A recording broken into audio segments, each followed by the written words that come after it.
Le Gotha mondial de la politique, de l'économie et des finances s'est réuni pendant quelques jours à Dakhla pour le 3e forum de Crans-Montana consacré à l'Afrique.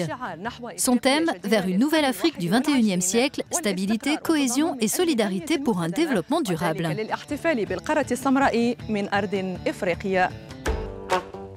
C'est donc en terre africaine que le forum de Crans-Montana a mis à l'honneur le potentiel de développement du continent.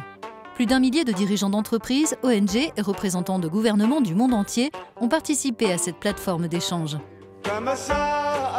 Nous sommes venus ici pour mener une grande réflexion sur l'Afrique du XXIe siècle, le potentiel considérable de la coopération sud-sud.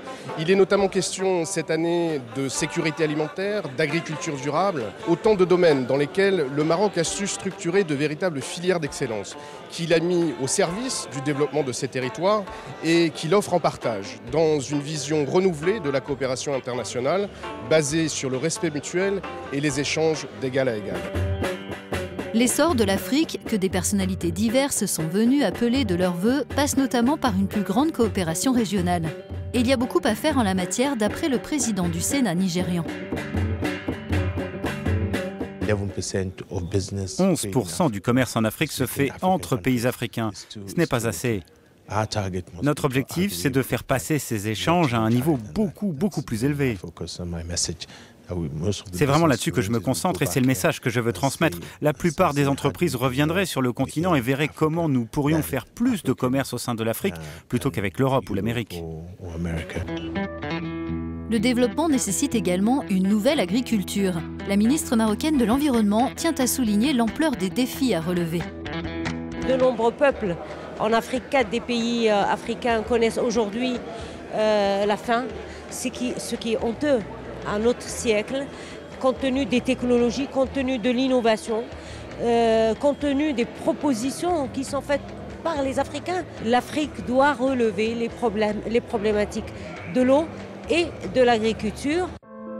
Le forum a aussi évoqué le sort d'une partie des femmes africaines. Mieux les intégrer dans les sociétés peut avoir un impact sur le progrès économique et social. La présidente du Conseil des femmes arabes, chef d'entreprise du Koweït, lance un appel à l'action. Nous avons parlé des problèmes auxquels des femmes arabes sont confrontées et nous avons constaté que ce sont les mêmes problèmes rencontrés par les femmes africaines. Elles souffrent de la pauvreté, des manques dans l'éducation et la santé.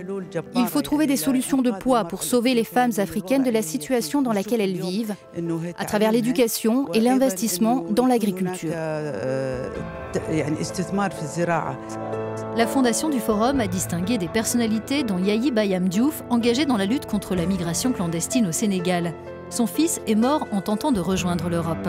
Mon histoire a commencé depuis que j'ai perdu mon enfant, mon unique fils migrant en mer, quand il a quitté le Sénégal par pirogue artisanale pour rallier les côtes espagnoles pour y chercher meilleure vie. Et ça a été un déclic pour moi de mener des campagnes de sensibilisation pour conscientiser les jeunes, les communautés côtières sur les dangers de ce fléau.